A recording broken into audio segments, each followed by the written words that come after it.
How's it going, and welcome to my Hunt Handbook series. In this episode, I'm going to be going over the progression system, in-game currency, and how to build a loadout in Hunt Showdown 1896.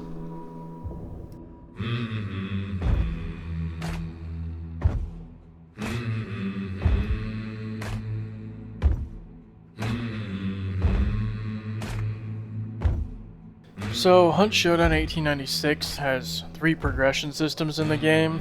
You can see 2 of them on the home screen already by looking in the upper left hand corner here. There's the Prestige rank, which is 15, and the Bloodline rank, which is 100. When you first start off the game, you'll obviously be Prestige 0 and rank 1. For your first 11 ranks, you'll have a handicap where you will not lose any hunters or equipment upon death.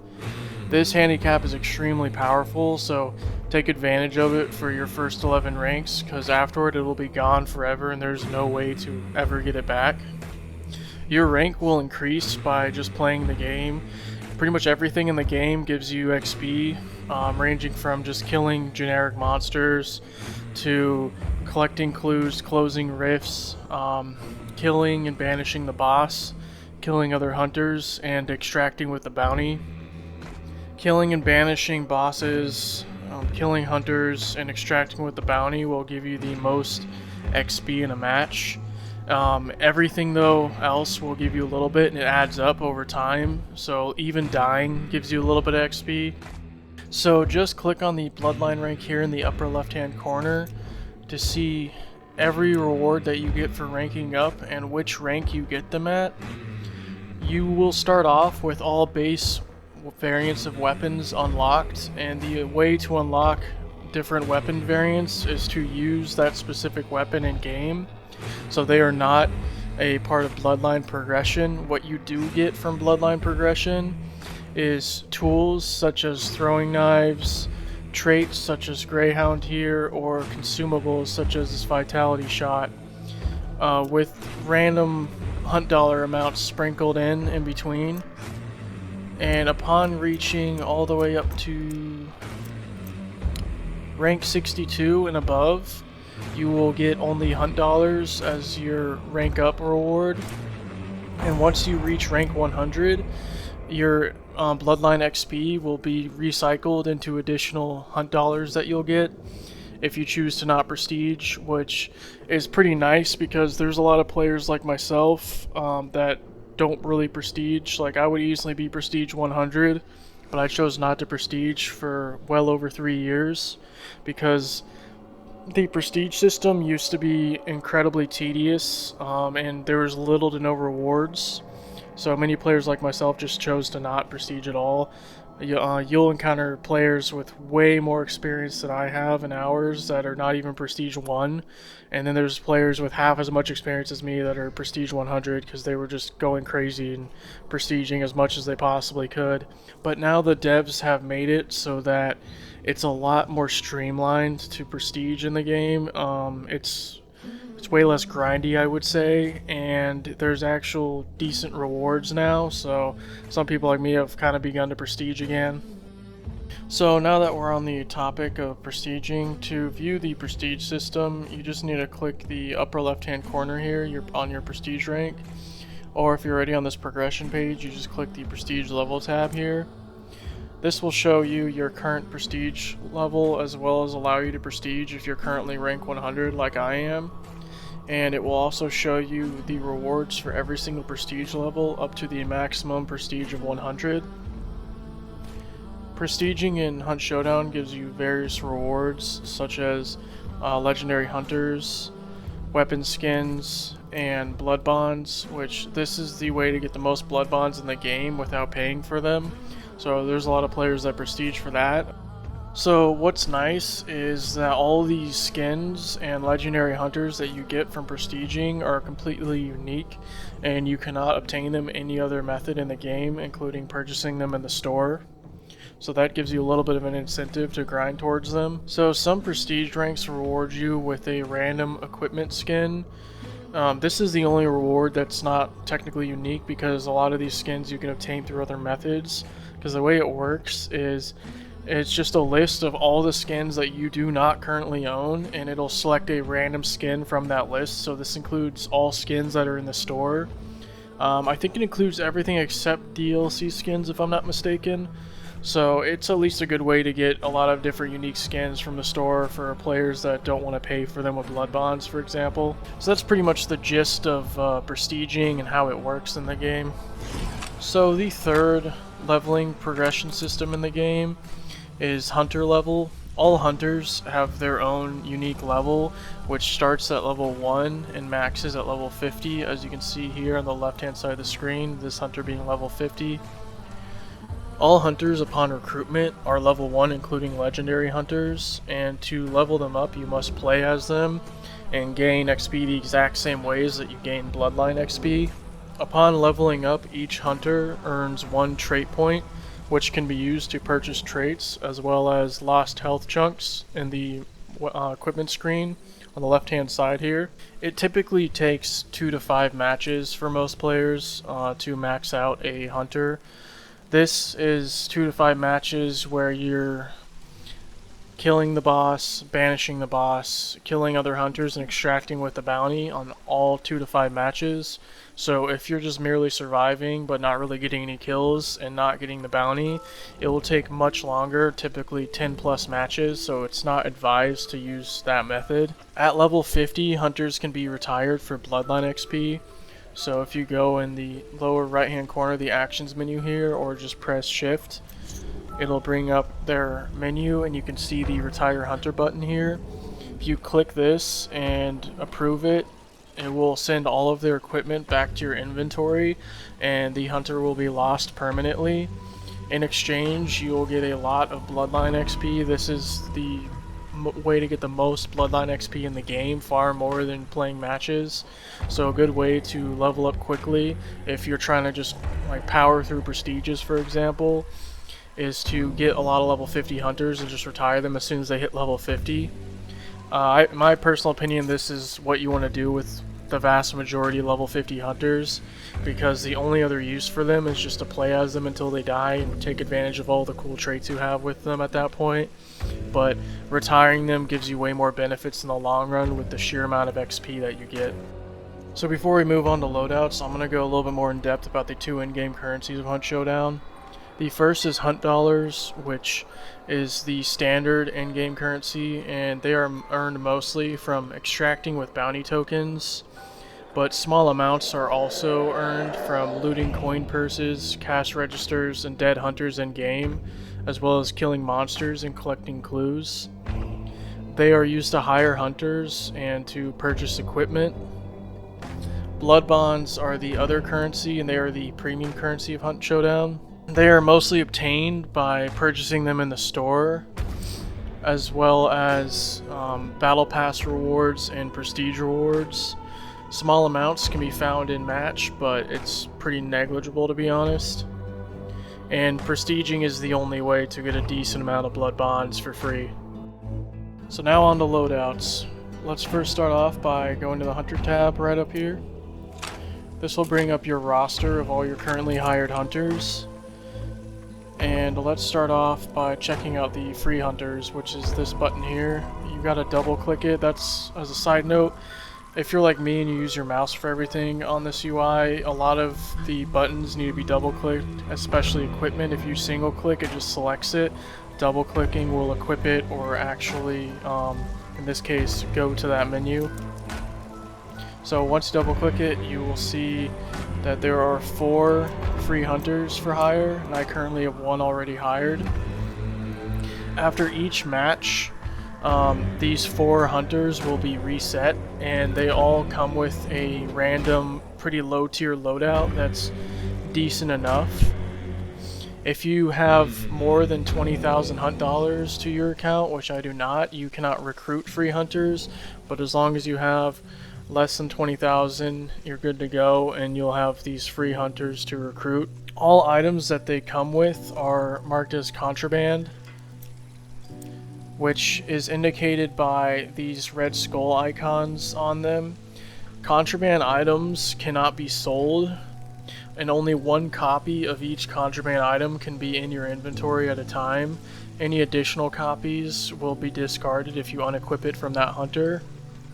Any items that you find in a match are considered contraband. That's across all game modes, including items that you loot from dead hunters. By the way, these free hunters also come with one random low tier trait. So that's basically everything to know about free hunters. So let's head back to the hunter roster here. So this next recruitment option is just recruiting all other hunters that aren't free, which is this button here. You just gotta double click it and it'll bring up the list of all hunters that are currently recruitable on your account. This includes owned legendary hunters. So legendary hunters are unique hunters obtained by prestige, Twitch drops, DLC, or store purchases with blood bonds, or very rarely for hunt dollars. DLC hunters usually cost between $5 and $10 and come with equipment skins as well. After the initial purchase, all legendary hunters as well as standard hunters will only cost 100 hunt dollars to recruit. They come with no equipment and 3 random themed traits upon recruitment. These traits can be geared towards a sniper loadout, a bow loadout, crossbow, dual-wielding pistols, etc. And these 3 traits must be worth at least 11 trait points, or else the hunter comes with spare trait points to equal 11 along with the trait value. So with that covered, let's recruit ourselves a legendary hunter here and equip him up. You just gotta double click, or you can press the spacebar. So Hunt Showdown has the ability to make custom loadouts if you would like. You just click the My Loadout tab here and it will bring up a list of custom loadouts that you can set. There's 15 total that you can make. If you set it, you just gotta equip the weapons, tools, and consumables on the hunter and then save it onto the loadout slot. You can also select which item or which category you want to equip and which one you don't, and it shows the total price that is required to buy all the items if you don't already own them to equip. It will also show here if you cannot equip a loadout because you do not currently have that variant unlocked, for example, or if it requires a trait to have, for instance, a medium weapon in addition to a large weapon, you need Quartermaster. Speaking of which, let's go into weapon sizes a bit and how that works. So weapons are split into 3 categories based on size, indicated by the number of squares on their icon. 1 square is small, 2 squares is medium, and 3 squares is large. By default, you can only equip 1 large and 1 small weapon, or 2 medium weapons. There are traits that get around this. For example, Quartermaster will allow you to equip a medium weapon in addition to a large weapon. And now that we're on the weapon screen here, let's figure out what we want to equip. I normally start off with a loadout by equipping weapons first and then tailoring everything else like around it, figuring out what kind of loadout I want to run with. So if you see here, for instance, on the combat axe, you'll see this 1 times icon that just shows that I own 1 copy of it in my inventory. You can have up to 10 copies of each weapon in your inventory. This includes tools and consumables as well. Any additional copies will be discarded. If you do not own a copy of it, you have to purchase it, which the price is shown in hunt dollars here in the lower right hand corner of the weapon icon. So let's go with the Mosin. You can toggle filters to find what you want to look for quickly. We'll go with the standard Mosin Nagant, which is gonna be right here. And to purchase and equip it, you just gotta double click it. If you own a copy like I do, it'll just equip it. If you do not own a copy, then it'll automatically purchase it for the 620 hunt dollars, assuming you have enough, and equip it. First, before we equip it, let's just select it and look at all the different options we have with the Mosin Nagant, which is the actions menu down here, or you can just hit left shift. So your first option for equipment options here is the toggle favorite, which is pretty self-explanatory. It's easier to just click the little star icon right here on the actual weapon icon if you want to toggle favorite and not have to bring up this menu every time. The second is skins. You click on it, it'll bring up all the available skins that you have unlocked for that specific weapon.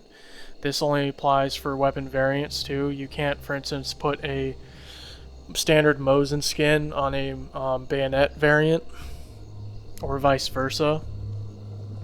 So skins are earned by prestiging Twitch drops, progressing the current battle pass, or purchased as DLC in the store for blood bonds, or very rarely for hunt dollars. You can equip a skin by double clicking on it, or you can just view it by single clicking on it. The equipped skin will remain on all copies of the weapon until you come back to this page and manually change it. I'm going to stick with the Wormwood skin right now because it's kind of my favorite for the Mosin. Just double click it and I go back to that menu. And let's bring up the actions menu again. And the next category is charms. So charms are another cosmetic item in Hunt Showdown that are earned all the same ways that you earn skins. And they're equipped the same way. You can equip all charms on all different weapons. They're universal. And you can have the same charm on every weapon if you want, for example. The charm will remain saved on that specific weapon variant until you come back here and select something else. So I'm going to do the poker chips on this one. I personally don't like a lot of the charms in the game. A lot of players don't really even use them, to be honest. It's kind of weird because Crytek is insanely good at designing skins and hunters, and like a lot of their cosmetics are really nice and they fit the theme of the game, but I don't know how they just make kind of mid-looking charms. Like these are the only ones that I actually like that I've favorited here, so hopefully it gets better in the future, we'll see. But I'm going to equip that one and then go back, and then we're going to bring up the menu again. And the next section is item details. So item details just shows all the stats for that specific weapon, also recommended traits, which is kind of nice. That was a recent addition. You can also view the 3D model of the currently equipped skin that you have and just rotate it around everything. This isn't a very useful page other than looking at recommended traits, because if you go back, you can simply press X or click View Item Details while you have the weapon selected to bring up those stats on the side here and quickly look at them. It's way better than having to navigate to that page. So the next one would be Progression, which if you click on that, so the Progression page shows you the currently unlocked weapon variants that you have, as well as how much XP you need for the subsequent unlocks. It's completely linear, so I have to unlock the Mosin Sniper before I can unlock the Automat, for example. But in order to get XP with a weapon, you have to land killing blows on monsters or hunters with any variant of that weapon, even if it's not currently unlocked. So if I got my hands on an Automat, even though I don't have it unlocked, and got kills with it, it would earn experience towards unlocking the Sniper and then the Automat. This has to be the killing blow, keep that in mind. Just doing damage and not killing with the weapon doesn't count. This includes meleeing with ranged weapons, by the way. So, for example, the standard Mosin doesn't really have strong melee capabilities, but if you were killing grunts using melee attacks with it, that does count. It's not just shooting for ranged weapons. Now let's go back. And the next one is going to be equipment animations, which this is a very new feature that was just added as of this video. It's going to be a new cosmetic in the game where you can replace inspect animations with new custom animations. Currently there's only a handful in the game. They are earned the exact same way that charms and skins are earned, and they are unique to each specific weapon variant that you unlock them for. This is just the page that you'll equip them on. You'll equip and unequip them the exact same way as you do with charms and weapon skins. So the next page will be Show 3D Item, which this will just load up the current equipped skin that you have on the gun, and you can view it up close, way up close, and far at various distances. That's kind of like the side feature of this page. The main advantage of it is it allows you to test fire the weapon and hear what it sounds like at various ranges, as you can see on the right hand side, up to 1,000 meters, which is the max size of a map. This is kind of pointless for unsuppressed firearms beyond just hearing what it actually sounds like when it's shooting at various ranges, because all unsuppressed guns in the game can be heard anywhere on the map when they're fired. See, there's a bit of a delay there, as you can tell. I pressed the fire button a while ago, but there's actual delay in sound travel in the game. I'm going to go way more in depth about that in a later video because the sound mechanics need their own video. But this is very useful for suppressed and silent weapons in the game, because all of them do make sound out to a certain range, but this is where you can easily tell what range they become completely unhearable at. Usually it's anywhere between 20 to 100 meters is when a lot of the quiet weapons become completely unable to be heard. But it's a pretty useful mechanic to be able to check that out, see how the gun fires and how it sounds at various ranges, because every gun makes its own unique firing sound. Compare item is the next option, which, hence the name, lets you just compare it to any item that you select on the screen. So let's see, let's compare it to the Martini. So this allows me to see in gold, that's all the Mosin stats, and in white is the Martini stats. And you can just go down the line and compare them. It's pretty nice if you're trying to see the differences, especially between variants, for example. Let's back into that. And the next one will be ammunition, which this just brings up all the custom ammo types for the weapon and allows you to compare them to the standard ammo type. The custom's going to be in gold, the standard is going to be in white.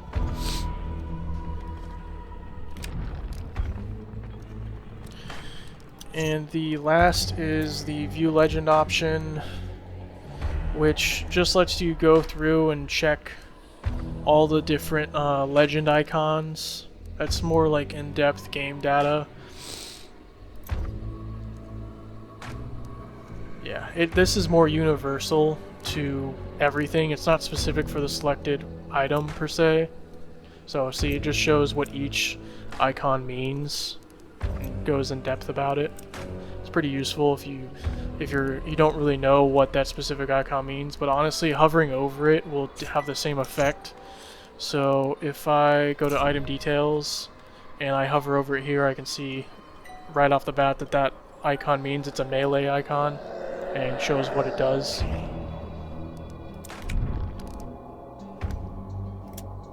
Alright, so now that we're done looking at all the different options, let's just equip the Mosin. Just double click it. And then let's move on to our secondary. So normally I like to do a shotgun for a secondary for a long-range rifle like a Mosin. A lot of people like to do pistols, but I'm not really into that. I usually just go with a shotgun or sometimes a melee weapon. So in order to do that, we need to get Quartermaster, because by default we can't equip any medium-sized shotguns with a large weapon. So to do that, let's take a quick detour to our hunter traits. Just click this plus mark here, and this brings up your trait menu, which this will show all traits that you currently have unlocked and are equipable or purchasable, as well as their price. Any of these ones that are grayed out, I don't have enough points to buy. The ones that are visible here and illuminated, I can buy. In order to get Quartermaster, which is this trait here, I need to refund some traits because I only have 1 point. Quartermaster costs 6. But to do that, I have to sacrifice some of these traits that I currently have, which are Bullet Grubber, Iron Eye, and Pain Sense. So if you click on them and then hit the spacebar or remove trait down here, it will ask if you want to remove it. So the way that refunding traits works in Hunt Showdown is you will get the points that are the trait is worth back -1. So for instance, Pain Sense is worth 3 points. If I refund it, I get 2 points back. If the trait is only worth 1 point, you will still get 1 point back. You will never get 0 points. So I'm going to get rid of Pain Sense, get 2 points back. And I'm also going to do...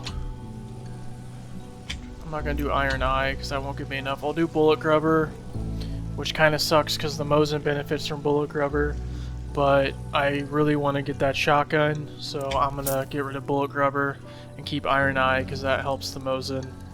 Now I can buy Quartermaster, so I can just either press the spacebar with it selected, or I can just double click it, and it'll automatically purchase it and equip it.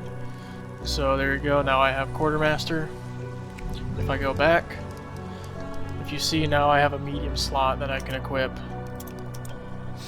So if I select the medium slot filter, it'll show all the medium slot weapons, including all the medium shotguns. And I think I'm gonna go with... Actually, before that, as a side note,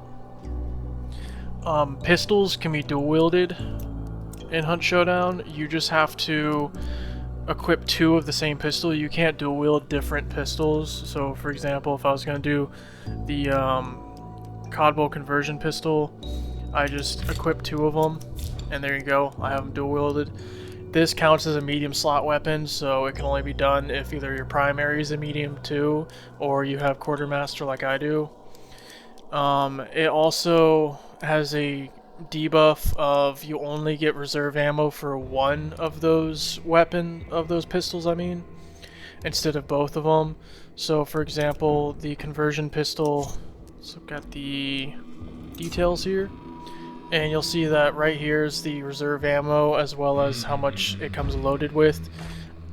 By the way, you don't have to worry about buying your own ammo in Hunt Showdown. All weapons have their ammo fully maxed out each time you start a match. So you don't have to worry about, like, for instance, oh, I shot all my ammo in the last match and I gotta buy more. It's not a game that you need to do that with. But this is how you can see how much reserve ammo a gun has, because each gun has their own unique amount of reserve ammo. So the conversion comes with 6 in the cylinder, 18 reserve. If I dual wield them, normally if I bring 2 guns with the same ammo type, I'll get double the reserve ammo that I can use with each gun. So for example, if I brought just 2 pistols equipped separately, that were compact ammo, I would have, with the conversion, instead of 18, I would have double that. So the drawback is if I dual wield them, I don't get that double. So I only have 18 split between both pistols, which really sucks. They did that to nerf a couple pretty OP loadouts, which indirectly just nerfed dual wielding in general. But that's just a very basic overview of how dual wielding works, as well as ammo types. I'm gonna go way more in depth about ammo types and how they all interact, as well as the custom ammo types in a later video. But I'm not going to go with dual pistols, so I'm gonna unequip them. You can unequip by either just pressing R while your cursor is hovering over it, or just equipping something else. I'm gonna just unequip these, and then I'm going to go with a shotgun. I think I'm gonna pick the Rival Mace, which is a double barrel sawed-off shotgun that has a steel hilt, so it gives it a pretty powerful blunt melee attack. It's pretty nice as a close range secondary. And now that that's said and done, we can pick our ammo type. So you see here next to it, this icon shows what type of ammo the weapon uses. So the Mosin's long ammo, indicated by that icon. The Rival's a shotgun, indicated by that shotgun shell. And if you click on it, it brings up the custom ammo options for that weapon. You have to purchase them and equip them. unlike the default ammo, which is free and included with it. So the Mosin has Incinerate ammo and Spitzer ammo, which for the default Mosin I don't really think are good options most of the time, so I'm going to keep the basic ammo on it. And then for the rival mace, you have Penny Shot, Dragon Breath, Flechette, and Slugs. I'm going to go with Slugs for it, because that gives it a much longer one-hit kill range. You just double-click, it'll purchase it and equip it. And now we move on to tools. So the way tools work in Hunt Showdown is they are items that either have unlimited or limited amount of uses, and you can only equip one tool for all 4 of your slots. So you can't, for instance, bring 2 heavy knives.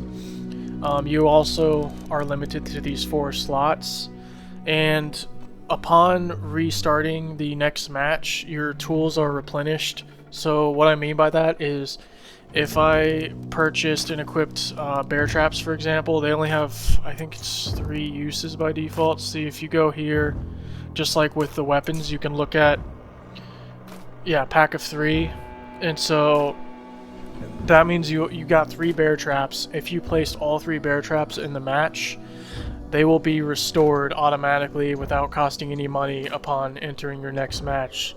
So that's what's nice about them, is you don't have to worry about having to repurchase and re-equip tools. It's just like ammo for a gun, where you'll have it maxed out each match as long as you have it equipped. So for usually what I do for tools is I order them most important to least important, left to right, and I have the first tool slot bound to a thumb button on my mouse, because I normally dedicate that to a melee tool unless one of my weapons is melee. So for this, I'm gonna just bring a generic knife, and boom, there it is. Also, by the way, just like with weapons, when you bring up the menu, you can look at your skins for tools and equip them and cycle between them and everything. There's no charms for tools. The progression page is kind of pointless, because like I said, you unlock them through your Bloodline rank, not through progressing how you would with weapons, so that's just kind of a holdover from how it used to go. The show 3D item is also kind of pointless aside from just looking at it, because obviously you're not shooting it, so the range thing is kind of has no use. You can compare them to other tools too, which is also kind of pointless because tools have vastly different uses, so like comparing a derringer to a trap is kind of dumb, but you can do it. The main thing for this page is just skins, really, and looking at item details if you want to. But back on to what we're going to equip. The knife would be the first one right off the bat, and then normally I would immediately go with a medkit as my second slot.